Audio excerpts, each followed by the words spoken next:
오늘 하나님의 말씀은 로마서 13장 1절부터 7절까지 말씀입니다. 제 성경으로는 신약성경 257쪽에 있는 로마서 13장 1절부터 7절까지 말씀을 다 찾으신 줄 알고 우리 다 같이 함께 읽겠습니다. 시작. 각 사람은 위에 있는 권세들에게 복종하라. 권세는 하나님으로부터 나지 않으니 없나니 모든 권세는 다 하나님께서 정하신 바라. 그러므로 권세를 거스르는 자는 하나님의 명을 거스름이니 거스르는 자들은 심판을 자취하리라.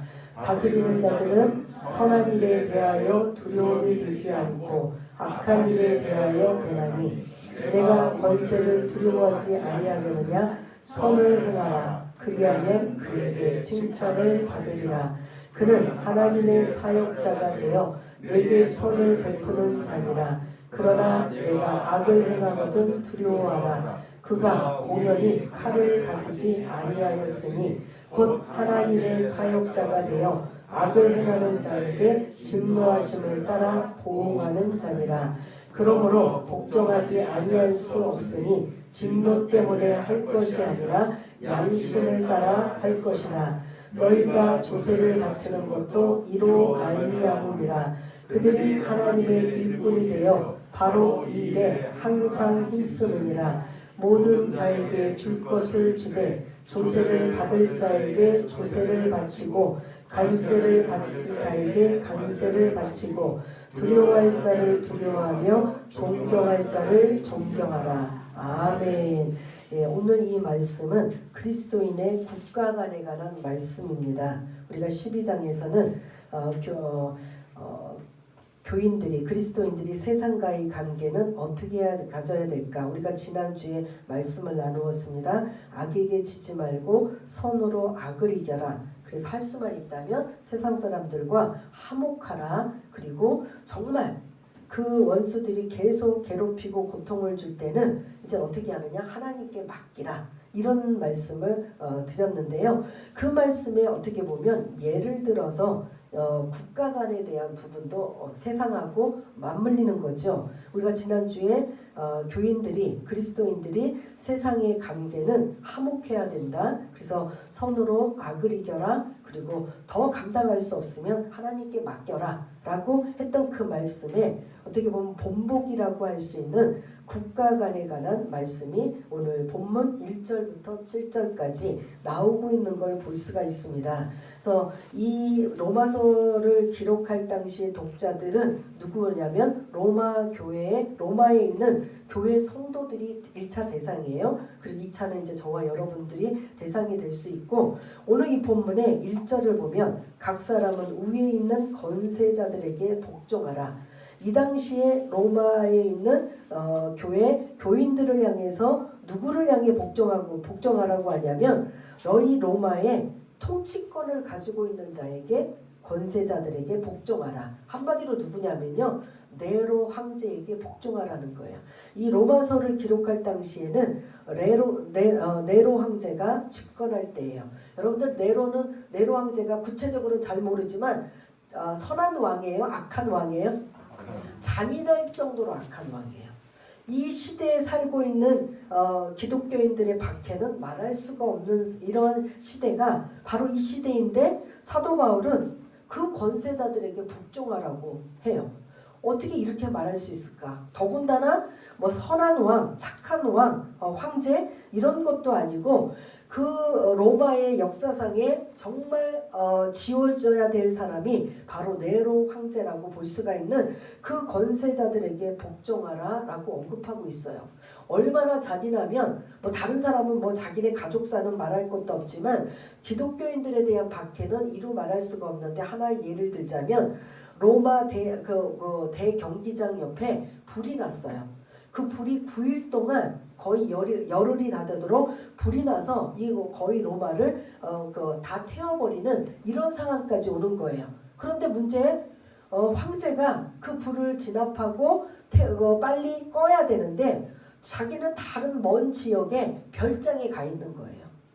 그러니까 이거는 완전 미치광이라고 볼 수가 있는 거죠. 그래서 혹여 역사가들은 네로 황제가 자기가 불을 질러놓고 제정신이 아니다 보니까 불을 질러놓은 이 상황에 백성들이 막 원망과 비난과 이런 것들이 이제 너무 극심하다 보니까 이 네로 황제가 이제 두려워서 누구에게 뒤집어 씌웠느냐? 기독교인들에게 다 뒤집어 씌운 거죠.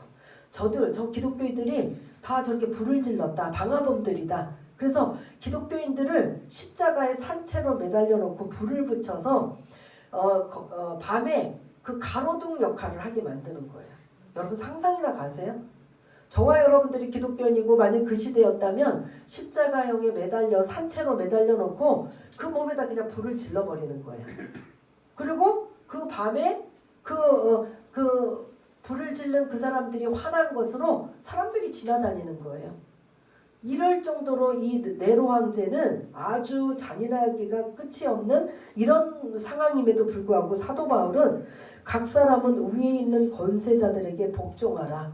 완전히 뭐 아무 말도 하지 말고 그냥 찍소리도 하지 말고 그냥 시키는 대로만 하라. 이런 복종이 아니라 기본적인 태도를 가지라는 소리죠. 저렇게 잔인하고 저 사람 취급도 못 받고 저 미치광이 같은 황제라 할지라도 너희들은 세상 사람들이 그렇게 생각하는 그런 것들을 너희들은 그렇게 생각하지 말고 기본적으로 그 권세자들에게 복종하라. 왜냐하면 그렇게 세우신 분은 누구라는 거예요? 하나님이시라는 거죠. 이해가 안 되죠, 여러분들. 아니 이왕이면 하나님 좋은 왕 좀 세우고 좀 선한 왕 좀 세워서 이 그리스도인들 기독교인들이 좀 편안하게 신앙생활할 수 있는 그런 왕이면 얼마나 좋겠습니까? 그런데 네로 황제와 같은 이 잔인할 정도로 미치광이일 정도로 이런 황제를 밑에서 살고 있는 이 기독교인들의 박해와 핍박은 이건 이루 말할 수가 없음에도 불구하고 너희는 그 권세자들에게 복종하라. 기본적인 태도를 가지라는 거예요. 무조건 나는 그리스도인이기 때문에 너희들하고 상관없어 차단하고 할 것이 아니라 우리가 다시 지난주에 있는 말씀을 더듬은다면 할 수만 있다면 세상 사람들과 뭐하라? 화목하라는 소리예요. 그들하고 자꾸 원수 짓고 막 그냥 안 좋은 관계를 맺지 말고 이왕이면 공감해주고 경청해주고 같이 슬퍼하고 같이 즐거워하고 그래서 그렇게 저주 너희들을 박해하는 자를 축복하고 저주하지 말라라는 이러한 말씀들을 드린 그 중에 누구도 속하냐면 국가도 있다라는 거죠. 보통 세상은 나랑 접해 있고 나랑 어떤 밀접한 관계에 있는 사람들에게 대상으로 생각할 수 있는데 더 넓은 의미는 오늘 본문에 국가까지도 그런 넓은 범위로 속해 있다라는 걸 여러분들이 기억하시면서 이 말씀을 우리가 함께 나누었으면 좋겠습니다. 그래서 머릿속에 여러분들이 위에 있는 권세자들에게 복종하라라고 했을 때 거부감, 반발이 충분히 일어날 수 있음에도 불구하고 왜냐하면 하나님이 주신 권세이기 때문에 그들에게 복종하라는 거죠. 그 복종은 단지 예외가 있어요. 기본적으로 복종하라는 거예요. 여러분들 군인들이 군대에 들어갔으면 누구에게 복종해야 돼요? 예? 군대 상관들에게 복종해요. 이거 이의가 있어요, 없어요? 이제 정말 군대 상관이 아주 포악하고 난폭해서 정말 저거는 아니다라고 하는 사람 외에는 우리가 기본적으로 쫄병들이 군대에 들어가면 군대 상관들에게 반드시 뭐 해야 돼요? 복종. 이거는 이해가 되시죠? 예. 그리고 재판관에서 법정에서 가장 거기에 그런 책임자인 판사에게 모든 거기 재판정에 참여한 사람들은 판사에게 순종하든지 복종해야 그 재판이 잘 이루어질 수 있는 이 상황 이해가 되십니까? 그러한 생각으로 군대 상관에게 복종하듯이 군대 상관을 막 인격적으로 막 존중하고 사랑해서 복종하나요? 뭐 때문에? 법이 그렇기 때문에. 나보다 계급이 더 높고 나보다 더 그런 앞선 그런 사람들이기 때문에 그냥 복종하는 거예요. 마찬가지로 오늘 그걸 여러분들이 이해하시면서 권세자들에게 복종하라. 이해가 되십니까? 그러니까 그 권영경 교수는 로마서 13장 다시 읽기라는 그 책에 좀 딱딱하고 좀 어렵지만 뭐라고 이 권세자들을 복종하라는 의미를 다른 말로 해석하냐면 인격적으로 존중이 아니라 기능적으로 복종하라는 소리예요. 그래서 여러분들이 이 말씀에 그 반발이거나 좀 이해 안 되는 상황이 있다 할지라도 마치 군대에 들어간 쫄병들이 군대 상관에게 복종하듯이, 그리고 재판관의 그 법정에서 판사에게 복종하듯이 권세자들에게 복종하라, 이런 뜻이에요. 그러니까 맹목적으로 복종, 막 그냥 무조건 복종이 아니라 그런 기본적인 태도, 지도자들에 관한 기본적인 태도를 가지고 있어라. 왜냐하면 그 세우신 자는 누구라고요? 하나님이시라는 거죠. 그게 오늘 1절에 설명하고 있는 거예요. 각 사람은 위에 있는 권세자들에게 복종하라. 권세는 하나님으로부터 나지 않음이 없나니 모든 권세는 다 누가 정하셨다고요? 하나님께서 정하셨다는 거죠. 그래서 악한 왕이든 선한 왕이든 어느 누구나 막론하고, 우리가 구약의 역사서를 쭉 볼 때도 다른 나라의 왕도 하나님이 누가 세우셨냐면 그 막 아수르 왕국, 바벨론 왕국, 뭐 헬라, 이런 것들이 다 바뀌는 게 다 누구에 의해서? 하나님의 역사의 주관자에 의해서 그렇게 세우신 것을 볼 수가 있습니다. 그것처럼 지금 1차 독자인 로마 교회에 있는 그리스도인들이요, 너희들이 지금 핍박과 박해와 말할 수 없는 상황을 당한다 할지라도 우리가 하나님의 자녀라면 세상과 화목해야 되고, 화목이라는 건 뭐예요? 세상이 나를 괴롭히고 마음대로 내 뜻대로 안 돼도 할 수만 있다면 화목하고 선으로 악을 이기는 그러한 상황이 국가에게도 그렇게 해야 된다라는 거죠. 그래서 그 원수 정말 감당할 수 없는 건 하나님 앞에 맡겨라. 하나님이 그 원수를 갚아주실 것이다. 이런 말씀을 토대로 오늘 또 국가 간에 대한 말씀을 다시 한번 드리고 있는데요. 권세자들은 누가 지금 정하셨다고요? 하나님이 정하셨다라는 거죠. 그래서 하나님의 몫이라는 거예요. 그럼 우리는 뭐만 하면 된다?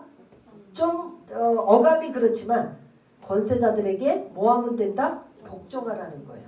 그 안에는 100% 맹목적인 복종이 아니라 기본적인 태도를, 복종을 가져야 된다라는 거죠. 마치 군인들이 군대 상관에 복종하듯이, 법정에서 판사에게 그런 순종하고 복종하듯이 그러한 자세를 가져야 된다라고 언급해요. 2절을 좀 보시면, 그러므로 권세를 거스르는 자는 그 하나님이 세우신 권세자를 내 마음에 안 들고 못마땅하다고 그런 계속 문제를 삼고 불평을 하고, 그리고 계속 사사건건 트집을 잡는다면 그거는 하나님의 명령을 거스름이니, 거스르는 자들은 뭐를 자취하리라?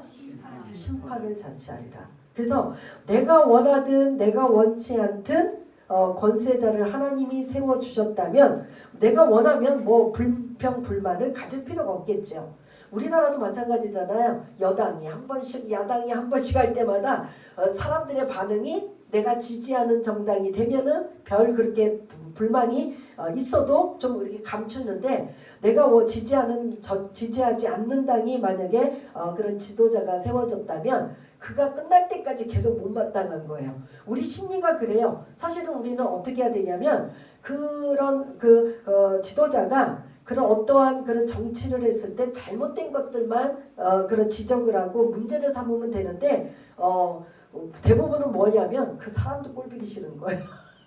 사실은 저도 마찬가지고 여러분들도 마찬가지인 거예요. 그 사람이 5년 동안 할 때만 내가 원하는 지지 정당이면 그래도 못하더라도 어느 정도 이해하고 들어가고 저러면 안 되는데 아쉬워하지만, 반대로 지지하지 않는 정당이 만약에 지도자가 세웠으면 5년 동안 꼴보기 싫어서 언제 끝나나, 언제 빨리 바뀌나, 이런 생각 한 번쯤 저만 하나요? 여러분도 하셔요, 안 하셔요?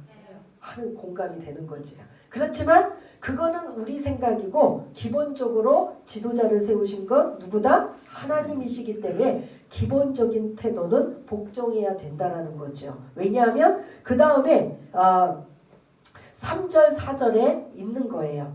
지도자가 그 위치에 있어서 무엇을 하냐면 백성들의 생명 안전을 보호해주는 역할을 지도자가 하는 거죠. 여러분들이 스스로 내 생명과 내 안전은 내가 지킬 거야 라고 하지만, 국가라는 단위 속에서 우리는 들어가 살고 있기 때문에 국가의 책임자 지도자가 보호해줘야만 우리가 살 수 있다라는 거죠.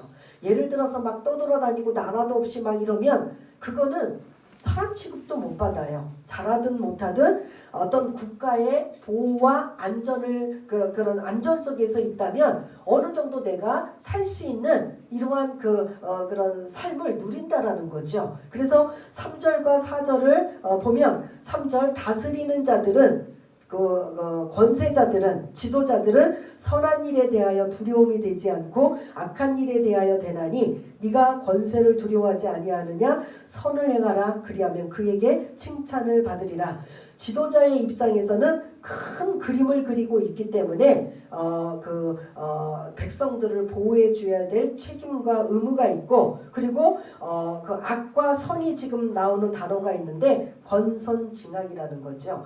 악은 어떻게 해요? 징벌하고 선은 그런 장려하는 이러한 것들이 지도자가 가져야 될 책임과 의무를 가지고 있다는 거죠. 그리고 그들이 그거를 할 수 있도록 4절에 보면 단어 하나가 딱 등장해요.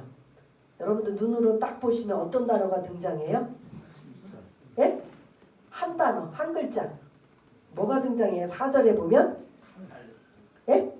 네, 그렇습니다. 칼은 지도자가 어떤 권력이나 권세를 가질 수 있는 힘이에요. 그 힘이 있어야 국가를 어떻게든 책임지고 할 수 있는 거예요. 힘이 없는데 칼이 없는데 그냥 국민들이 대항하고 무자비하게 만약에 한다면 지도자는 지도자로서의 역할을 감당할 수 없다라는 거예요. 하나님이 뭐라고 표현하냐면 하나님의 4절에 보면 그는 그 하나님이 세우신 지도자는 권세자는 하나님의 사역자가 되었다라고 해요. 그 나라를 책임져서 그 나라의 일들을 할 수 있도록 하나님은 그 표현을 사역자다 하나님의 일꾼이다라고 표현을 해요. 그러면 여러분들도 다시 기억하실 거예요. 악한 왕도요? 잔인한 왕도요? 백성들을 돌보지 않는 네로 황제와 같은 그런 왕도요? 라고 할 수 있지만 나머지는 사실 누구에게 맡기라는 거예요? 정말 이런 네로와 같이 히틀러와 같이 아주 잔인한 그런 통치자들이 있다면 그거는 누구에게 맡겨라? 하나님께 맡기고 우리는 기본적인 태도를 우리는 복종해야 된다. 그래서 그 국가에 그런 위배가 되지 않는다면 우리 진리 문제에 위배가 되지 않는다면 그 권세자들 지도자들에게는 힘을 가지고 있는 칼이 있기 때문에 그 칼로 상벌을 줄 수 있다라는 거죠. 여러분 이해되지 않나요? 이거는 공감이 되지요. 그냥 네로 황제를 좀 지워버리고 권세자들 앞에서 일하는 지도자들에게 이 힘을 주어지지 않는다면 어떻게 돼요? 일할 수가 없고 국가를 보호하거나 책임질 수 없는 거예요. 그런데 이거를 예외적으로 남발하거나 잘못 사용하고 있다면 이거는 그 네로 황제처럼 이런 그 위험한 상황이 올 수 있고 결국은 이제 네로 황제는 우리가 2000년 전이니까 하나님이 손을 대셨을까요? 어디를 가든 죽고 나서 하나님이 손을 대셨을까요? 안 대셨을까요? 손 대셨을 거예요. 반드시 손 대셨을 겁니다. 그래서 우리가 그 지도자가 우리나라도 마찬가지예요. 이왕이면 지도자가 백성들이 편안하게 잘 살 수 있고 백성들의 마음을 헤아릴 수 있는 이러한 대통령 지도자가 되기 위해서 저와 여러분들이 해야 될 의무는 뭐예요? 예? 기도하는 거죠. 대통령이 뽑기도 전에도 기도하고 뽑고 나서도 이런 주변에 있는 위정자들 때문에 잘못 판단되고 잘못 생각해서 결국은 그런 불행의 씨앗으로 가는 지도자가 아니라 야 정말 백성들을 진짜 입으로만 하는 게 아니라 정말 마음으로 생각으로 진정으로 위하고 그런 걱정하며 그들의 아픔을 공감할 수 있는 그런 지도자였구나. 이런 지도자가 되기 위해서는 그냥 우리들이 그들을 향해 삿대질만 할 것이 아니라 저와 여러분들이 기본적으로 기도해야 된다라는 거죠. 마찬가지로 우리 금년에 이제 며칠 전에 우리 윤석열 대통령이 당선됐을 때 지지하는 분도 계시고 지지하지 않는 분들도 계실 터인데 이거 어떻게 하겠습니까? 우리가 5년 동안 편안하게 안락하게 좋은 그런 경기가 회복이 되고 또 살만한 세상으로 살려면 어떻게 해야 돼요? 그를 위해서 위정자들을 위해서 기도하는 거죠. 잘못 가지 않고, 그리고 독재로 이 칼을 잘못된 칼로 휘두르지 않도록, 이 칼은 정말 필요한 데만 쓸 수 있을 정도로 그렇게 사용하기 위해서 하나님이 이렇게 세우셨다라는 걸 여러분들 잊지 마시기를 바라겠습니다. 예외는 있어요. 그 다음에 이제 5절을 좀 읽으려고 합니다. 5절 한번 읽겠습니다. 시작. 그러므로 복종하지 아니할 수 없으니 진노 때문에 할 것이 아니라 양심을 따라 할 것이라. 아멘. 그 권세자들이 때로는 억울한 일, 말도 안 되는 일, 기가 막힌 일을 우리에게 요구하고 한다 할지라도 그것이 진리의 문제가 아니라면 기본적으로 따라야 된다라는 뜻이에요. 거기 이제 6절과 7절의 예가 세금에 관한 부분이에요. 로마에 있는 그리스도인들이 세금이 너무 가중하다 보니까 그 괴롭힘을 당하고 폭정을 당하고 있는, 박해를 당하고 있는 상황에 세금은 세금대로 막 걷어나는 이 상황에 우리가 왜 세금을 내야 돼? 우리는 세금 못 내. 막 이런 것까지도 반발이 그리스도인들에게 일어나는 거예요. 그러면 사도 바울이 이 말씀을 기록하면서 권세자들, 너희들이 원하든 원하지 않든, 그리고 너희들을 핍박을 주든 박해를 주든 그 국가가 정해져 있는 세금은 뭐하라? 내야 된다는 거죠. 그걸 사실은 이걸 설명하기 위해서 앞에 부분을 복종하라, 거스르지 말아라, 따라라, 그들에겐 칼이 있다라는 거예요. 그리스도인들이 뭐 얼마나 로마에 대항하고 항거하고 하겠어요. 그리스도인들이 그렇게 이왕이면 더불어 화목하고 선으로 악을 이기고, 그리고 정말 감당할 수 없는 걸 하나님 앞에 맡기면서 기도하며 그들이 거기에 버티고 살 수 있을 때 사실은 편하지가 않고 힘들어요. 그럼에도 불구하고 왜 그러느냐? 사실은 큰 그림은 뭐냐면 로마가 지금 예수를 믿는 나라예요? 안 믿는 나라예요? 아니, 각종 우상이라는 우상은 다 믿는 나라예요. 그런데 이렇게 핍박을 당하고 그런 고통을 당하는 그리스도인들이 이 말씀대로 지키고 억울하게 개죽음을 당하고 화형을 당하고 말도 안 되는 이런 그런 순교를 당할지라도 그들은 진리의 문제 외에는 그냥 복종하고 따라가는 거예요. 기본적인 태도. 그렇잖아요. 군대에서도 정말 이건 말도 안 되는 상황이 아니면 좀 그런 내 그 생각이 이해가 안 되고 용납하지 않아도 상관의 말에 뭐 할 수밖에 없어요. 복종할 수밖에 없는 이러한 상황이 작은 규모의 국가가 군대라면 큰 규모의 국가를 생각할 때 마찬가지라는 거죠. 그래서 그렇게 이게 예수님 오신 후 주 57년경이라면 이들이 이 로마가 그렇게 핍박하고 박해하던 이 나라가 나중에 기독교 국가로 바뀌었잖아요. 바뀌었어요. 몇 년 후에? 시간은 좀 지나 313년 후에.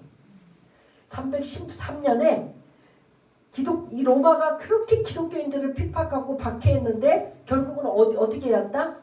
막 그 안에 313년 기독교 국가로 인정하기 전까지는 숱한 순교자들이 많아 있었고 숱하게 개죽음 당하고 화형을 당하고 말도 안 되는 억울함을 당하더라도 이 말씀대로 했더니 지금 우리는 어떻게 해요? 내가 이렇게 하면 사람 취급 못 받고 바보같이 여김을 받을 것이고, 그래서 나는 막 1인 시위라도 하고 뭐 집단적으로 우리가 데모를 하고 쿠데타 뭐 반대 뭐 이런저런 것들을 하지만 로마 황제 앞에서는 이러한 것들을 할 수 있는 모든 여지가 아니에요. 만일 난 1인 시위하겠다 그러면 어떻게 될 것 같아요?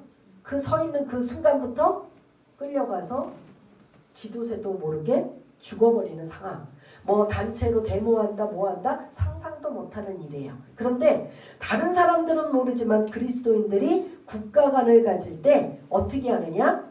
복종해야 된다는 거죠. 기본적인 태도로. 그러나 예외는 있어요. 예외. 만일 신앙에 관한 부분을 자꾸 발목을 잡고 못하게 막는다면 그때는 목숨 걸고 사수를 해야 된다는 거죠. 대체적으로 얘가 뭐냐면 남의 나라 포로에 끌려가고 있는 다니엘을 우리가 예를 들 수 있어요.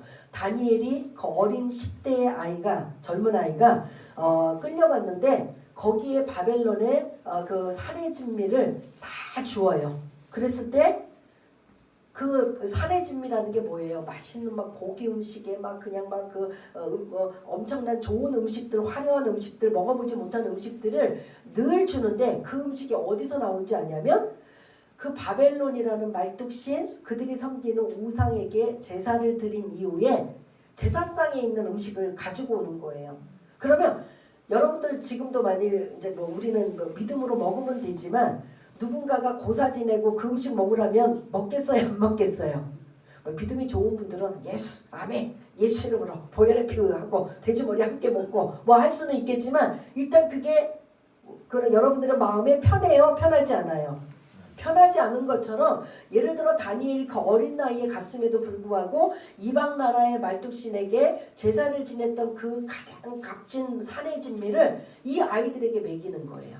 왜냐하면 바벨론이라는 나라가 그 당시에는 최강대국이었기 때문에 인재를 등용시켜야 되는데 자국에서 해결이 안 되니까 포로로 끌려온 아이들을 세례를 시켜서 그리고 동화시켜서 그들을 잘 먹이고 잘 배우고 익혀서 바벨론화 만들어 놓는 거예요. 그런데 하나님을 섬기는 그 어린아이들, 10대라고 할 수 있는 우리가 지금 보면 어린아이 같은 아이들이죠. 그 다니엘과 새 친구들 여러분들이 너무나 잘 알고 있는 것처럼 산의 진미를 먹었어요, 안 먹었어요? 한참 먹을 때잖아요. 더군다나 고기 막 이런 기름진 거. 근데 먹었어요, 안 먹었어요? 안 먹고 그냥 식물과 이런 것으로 먹으면서 하나님 앞에 기도하잖아요. 하나님, 우리는 그 산의 진미를 먹지 않고도 더 기름지고 더 건강한 모습으로 그 왕을 며칠에 한 번씩 만날 때마다 만약에 수척하고 기운이 없고 막 얼굴이 그런 보기 안 좋으면 그 책임자들을 가만두지 않거든요. 그러니까 그 책임자들에게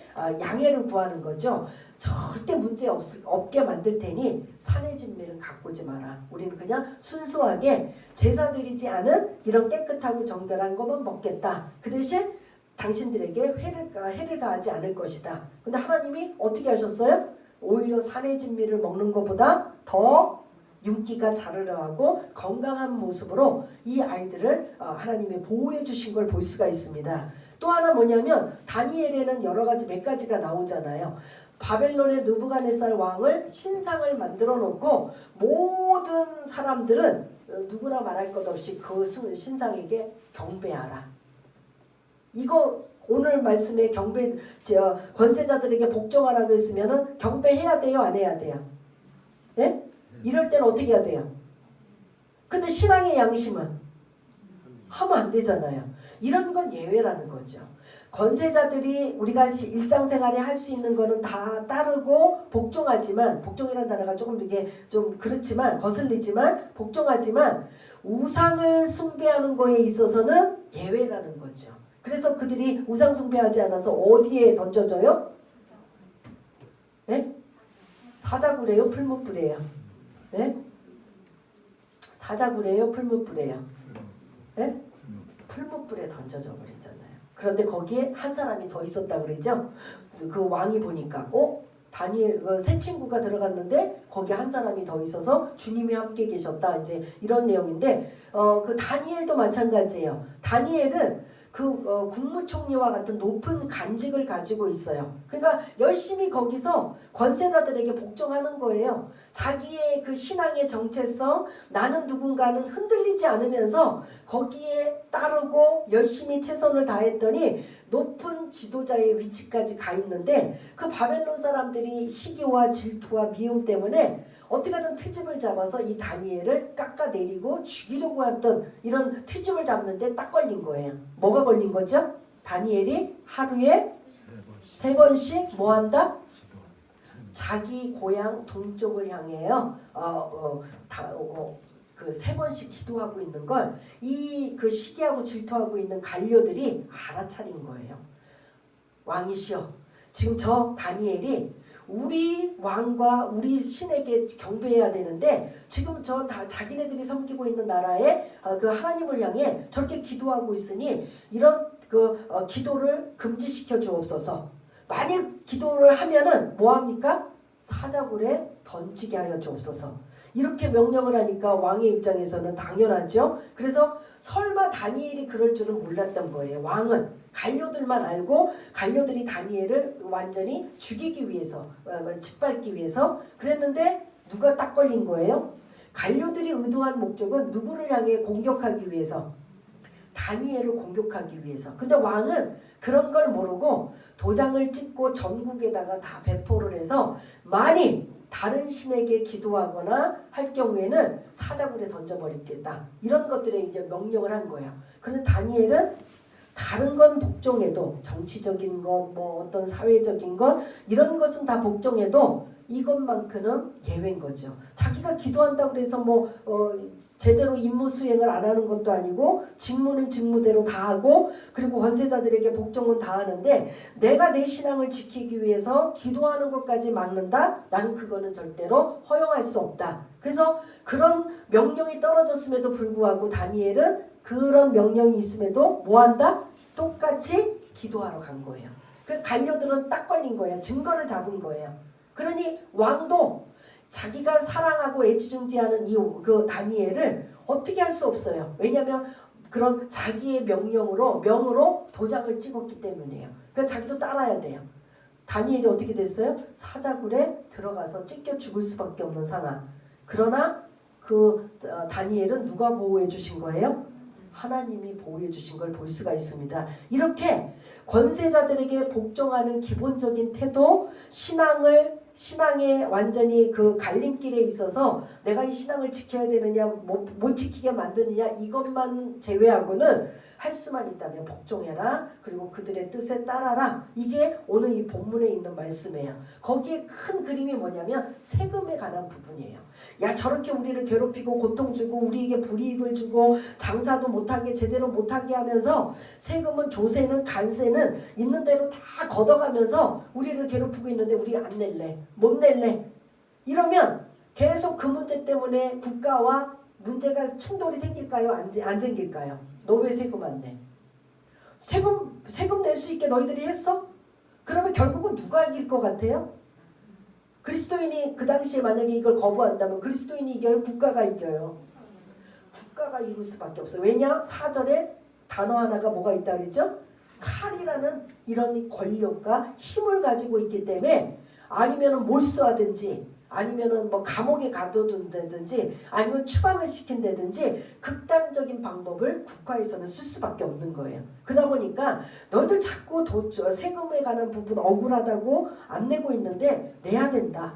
우리도 왜 얼마 전까지만 해도 재산세에 대한 이런 가중한 게 너무 부담스러워서 이게 하우스 푸어라고 해서 집은 가지고 있는데 세금을 너무 많이 과도하게 매기다 보니까 현금은 없는데 집만 가지고 있는 사람들에게는 이게 엄청난 힘든 이러한 상황을 볼 수 있는 것처럼 이 상황에도 세금에 관한 부분들이 이 그리스도인들에게도 백성들에게도 굉장히 가중한 거예요. 힘든 부분이에요. 그런데 이 세금 부분을 안 내려고 하고 어떤 식으로라도 이 부분에 대해서 불평을 하며 거부하고 있는 것에 지금 사도 바울이 이 본문을 기록하면서 그리스도인들이라면 내가 지지하지 않던 국가에 대해서는 너희들에게 어떻게 하나 복종을 해야 된다. 그리고 그의 보호를 받아야 되고 그 테두리 안에서 안녕과 질서를 너희들이 그 안에서 누리며 살아야 된다. 이런 것들이 오늘 핵심적인 말씀이에요.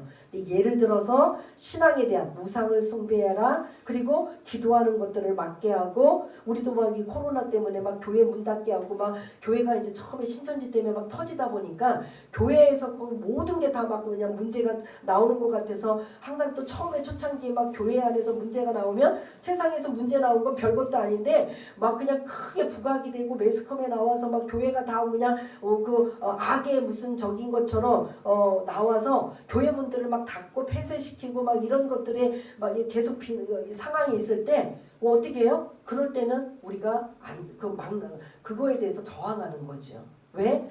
우리가 마스크도 쓰고 자리도 어느 정도 유지하고 소독 잘하고 음식 안 먹고 그래서 이런저런 구별을 저처럼 이렇게 또 다 막아놓고 할 수만이 다 지키는데도 왜 교회를 문 닫으라고 하느냐. 이럴 경우에는 예외가 될 수 있지만 지킬 수 있는 건 다 지키고 그리고 기본적인 태도는 다 가져야 된다는 게 우리 이런 오늘 본문에 있는 말씀이라는 거죠. 하나의 더 예를 들자면 여러분들이 기억을 더듬으면 출애굽기 1장 2장에 보면은 이제 요셉을 알지 못하는 세 왕들이 계속 이제 그 애굽에 살고 있는 히브리인들 이스라엘 백성들을 괴롭혀요. 이 숫자가 너무 많아지니까 이게 두렵다 보니까 이제 더 어떻게든 노예로 괴롭히고 고통을 주고 있는데 문제는 인구는 자꾸 불어나는 거예요. 안 되겠다 싶어서 애굽에 있는 바로가 왕이 바로예요. 왕 바로 똑같은 말인데 이제 우리가 이름처럼 쓰고 있는데 애굽 왕 바로가 뭐를 하냐면 산하 정책, 특별히 남자아이는 태어나면 다 죽여라. 누구에게 명령했어요? 산파에게 명령했어요. 반드시 아이를 낳으려면 산파의 도움을 받아야 되는데 이 바로가 자기네 자국은 상관없이 이스라엘 사람들 히브리인들은 아이만 낳거든 산파는 남자아이만 낳으면 다 죽이라고 명령을 내렸어요. 이걸 따라야 돼. 어떻게 해요? 오늘 본문에 권세자들에게 복종하라라고 했으면 기본적인 건 사실 따라야 되지만 이 부분은 따라야 돼요? 안 따라야 돼요? 안 따르는 거죠. 그래서 산파가 하나도 이 명령을 따르지 않아서 산파 책임자를 불러다가 혼을 내주고 그리고 책망을 해요. 뭐라고 산파가 그 핑계를 댔냐면 저 히브리인들은 이제 그 당시에는 히브리인이라고 그래. 이스라엘이라고 안 하고 저 히브리인들은 여자들이 얼마나 힘이 좋고 승풍승풍 잘나는지 제가 가기도 전에 다 나았습니다. 그러면 어떻게 제 권한이 아니잖아요. 제가 받아서 남자이면 죽일 수 있는데 제가 가기도 전에 다 났는데 어떻게 합니까? 그건 죽일 수 없잖아요. 그래서 산파가 그 바로왕의 명령을 어떻게 했어요? 어긴 상황이 되는 거죠. 이것도 권세자들에게 복종하라는 그런 예외적인 이런 상황은 충분히 있다라는 거죠. 생명 그리고 신앙 진리에 관한 문제 있을 때는 그거는 목숨 걸고 사수하는 거죠. 일제시대도 마찬가지잖아요. 일부러 이제 그 동화된 사람도 많지만 천황에게 뭐 절을 해라. 또 그 동방요배 천황에게 절을 해라. 그리고 그 기독교인들의 박해 이건 말할 수 없어요. 그러다 보니까 힘들고 어려운 사람들은 타협하고 천황에게 절도 하는 이런 상황도 있지만 목숨 걸고 안 한 사람들은 감옥에 들어가고 결국은 순교하는 이러한 일들도 사실은 볼 수가 있는데 저와 여러분들은 과연 어떨까요? 이런 만약에 지금은 너무나 좋은 세상에 내가 지지하는 정당이든 지지하지 않든 지도자가 세워지든 그래도 5년 지나가면 또 새롭게 하고 그리고 또 그 억울한 일 있으면 어느 정도 모여서 뭐 시위도 하고 데모도 하고 자기의 그런 억울함을 풀 수 있는 그래도 민주주의에 입각한 이런 시대에 좋은 시대에 살고 있지만 이전에 이렇게 폭정과 박해와 핍박을 받고 있는 이 시대에 믿음을 지키면서 권세자들에게 기본적인 태도로 복종하고 있다는 건 이건 사실은 쉬운 일이 아니라는 거죠. 그럼에도 불구하고 너희들이 할 수만 있다면 왜냐하면 로마를 우리가 이 본문에 그리고 있는 권세자들이 로마라면 이 로마에 그렇게 순교하고 박해당하고 핍박을 당하고 어떻게든 신앙을 잃지 않고 버티고 버텼더니 결론적으로 313년에 로마가 상상할 수 없게 뭘로 바뀌었다? 기독교 국교로 바뀐 거예요. 그래서 복음을 위해서라면 이러한 믿지 않는 나라, 믿지 않는 지도자라 할지라도 하나님이 세우시고 주관자가 되시기 때문에 권세자들에게 복종하라. 이거는 이제 무조건 맹목적인 100% 복종이 아니라는 걸 여러분들한테 말씀드리고요. 기본적인 태도를 이렇게 가져라. 그리고 할 수만 있다면 세금 내라면 억울한 상황이 있다 할지라도 내고 그리고 이런저런 이런 우리가 생활에 할 수 있는 이러한 것들은 따라야 된다. 그렇지만 신앙의 문제, 진리의 문제, 그런 생명에 관한 부분에 있어서는 그거는 목숨 걸고 사수해야 된다. 이게 오늘 그리스도인의 국가관에 대한 말씀을 하고 계시는 걸 볼 수가 있습니다. 정리하겠습니다. 우리가 지난주 그리스도인들이라면 세상과 어떤 관계를 맺어야 되느냐? 화목한 관계를 맺어야 됩니다. 그리고 선으로 악을 이겨야 됩니다. 그리고 감당할 수 없으면 하나님 앞에 맡기십시오. 우리가 어떠한 것들을 징벌하기 위해서 그 사람들에게 보복하고 원수 맺고 갚는 것 하지 마십시오. 얼마나 억울한 상황이 온다 할지라도 하나님 앞에 다 맡기십시오. 근데 그것이 오늘 사실은 큰 예로 국가에 관해서는 우리가 어떤 그런 태도를 가져야 되는가. 국가에 관해도 할 수만 있다면 기본적으로 복종하셔야 됩니다. 그러나 진리를 진리에 관한 부분에는 목숨 걸고 사수하고 그거는 지켜야 됩니다. 이게 오늘 부분이에요. 그 세금 문제 때문에 계속 시끄럽고 안 내고 문제 삼고 빼앗기고 몰수당하고 하면서 또 그게 악순환되고 있는 이런 역기능이 이 안에 계속 일어나고 있는데 여러분들 그거는 지키셔야 됩니다. 이게 사도 바울이 이 본문을 기록하지만 사실은 누가 말씀하신 거예요? 하나님이 말씀하신 거죠. 예수님도 말씀하셨죠. 예수님에게 그런 질문 던졌잖아요. 지금 로마의 집권 안에 있는 통치 아래 있을 때 가이사에게 세금을 바치는 것이 옳습니까? 하나님께 바치는 것이 옳습니까? 그럴 때 뭐라고 예수님이 아주 명쾌한 대답을 하셨어요. 가이사의 것은 가이사에게, 하나님의 것은 하나님에게. 이게 그것이에요. 가이사에게 바칠 만한 것은 기본적으로 복종하면서 바쳐야 되는 거고, 거기에 만일 하나님의 것에 위배가 되고 문제가 된다면 그건 하나님 목숨 걸고 사수하고 지켜야 된다. 이러한 것들을 볼 수가 있습니다. 예수님이 마지막 빌라도 법정에서 재판을 받을 때도 뭐라고 하냐면 당신이 이 모든 일을 할 수 있는 건 하나님께서 그 위임해 주셨고 하나님의 권한입니다라고 할 정도라는 거죠. 그래서 모든 하나님의 나라가 아니고 하나님이 통치하지 않더라도 모든 역사는 누구의 손에 있다라는 거예요? 하나님의 손에 있다라는 거예요. 그것이 우리가 구약성경의 모든 역사를 보면 다 그렇게 이루어져 가고 있어요. 애굽으로 통치함을 받고 아수르에, 그리고 바벨론의 메데와 바사, 그리고 헬라, 그리고 이런 로마, 이런 모든 역사의 이런 것들을 미리 말씀해 주고 계셔요. 누가? 하나님이 미리 역사서에 보면 앞으로 이런 다니엘 시대도 앞으로 뭐가 나타나실 것이다. 철과 놋과 이런 것들을 설명하시면서 이런 메데와 바사의 시대가, 바벨론은 이제 어느 시대에 끝나고 메데와 바사의 시대가 일어날 것이다. 그다음에 그런 헬라 시대, 알렉산더가 제국하는 그런 시대가 올 것이다. 그리고 로마가 집권하는 시대가 올 것이다. 로마도 이제 끝나가고 이런 시대가 올 것이다. 이거를 다 미리 예언적으로 구약 역사서에 다 기록이 되어 있어요. 그럼 이거를 누가 주관하고 계시다라는 거예요?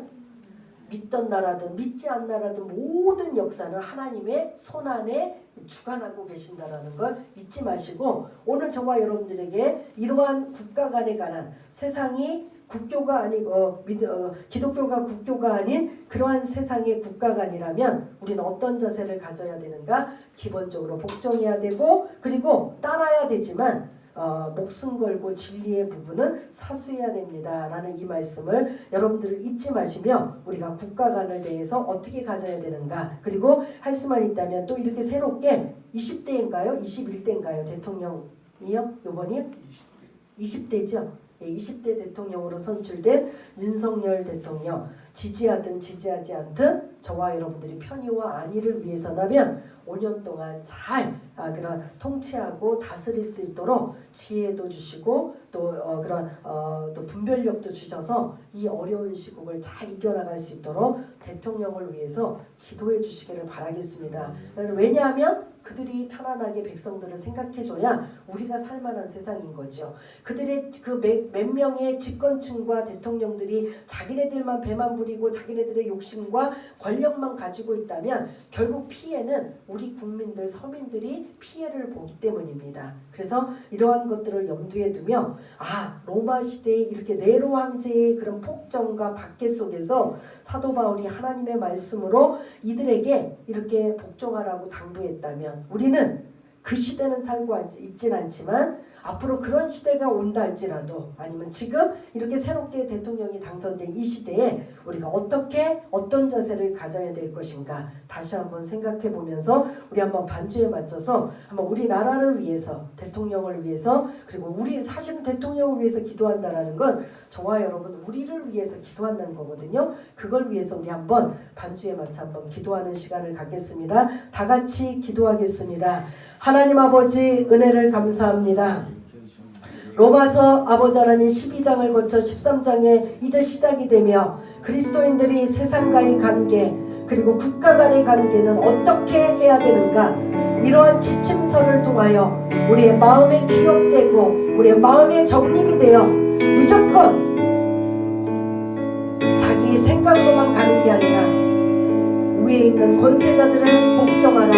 왜냐하면 하나님이 세워주시고 하나님이 정해주셨기 때문에 그 권세자들이, 지도자들이 악하든 선하든 나머지 몫은 하나님 앞에 맡기고 그들의 보호와 안전을 그들이 책임지고 있기 때문에 우리는 그들을 위해 기도할 수밖에 없고 기본적인 태도는 복종할 수밖에 없습니다. 마치 군인이 군대 상관에게 복종하듯이 그러한 태도를 가지며 지도자들에게 마음의 자세를 갖게 하여 주시며 그들에게 칼을 주어져서 힘을 가지고 선한 데만 쓰임받을 수 있도록 주님 도와주옵소서. 아버지 하나님, 우리나라도 20대 대통령 윤석열 대통령이 당선되어 하나님이 아버지 하나님 칼이라는 힘을 주어줬습니다. 그가 어떻게 그 칼을 가지고 선하게 쓸지 악하게 쓸지 우리는 알 수 없사오나 하나님, 지혜가 부족한 아버지 하나님 사람이라면 우리가 먼저 하나님 앞에 기도하여 정말 5년 동안 지금 보이고 있는 그런 백성들과 함께하며 서민들과 함께하는 이러한 순수한 모습이 퇴색되거나 변색되지 아니하고 야, 그 마음 그대로 5년 동안 가고 있구나 이렇게 인정해주고 존경할 수 있는, 복종이 아니라 이제는 존경할 수 있는 그런 대통령이 될 수 있도록 주님 도와주옵소서. 그러나 만일 우리의 신앙을 짓밟고 억압하고 지키지 못하게 한다면 그건 목숨 걸고 순교를 각오하고 지켜낼 수 있는 그런 상황이 되어야 될 줄 믿습니다. 하나님, 우리 대한민국을 살아가신 하나님, 이제 새롭게 이렇게 바뀌어졌다면 그 새롭게 바뀐 정권을 통해서 모든 악한 것들이 드러나게 하시고 온전히 하나님이 기뻐하시는 통치자가 되게 하시며, 그렇게 되기 위해서 우리가 강 건너 불 보듯 구경하는 것이 아니라 우리가 주인공이 되기 때문에 우리가 잘 되기 위해 기도하며 또 기도하며 링컨 대통령처럼 백악관에 기도실이 있는 것처럼 이왕이면 그렇게 기도하는 대통령이 되고 하나님을 두려워하고 경외하는 이정자들이 될 수 있도록 주님 도와주시옵소서.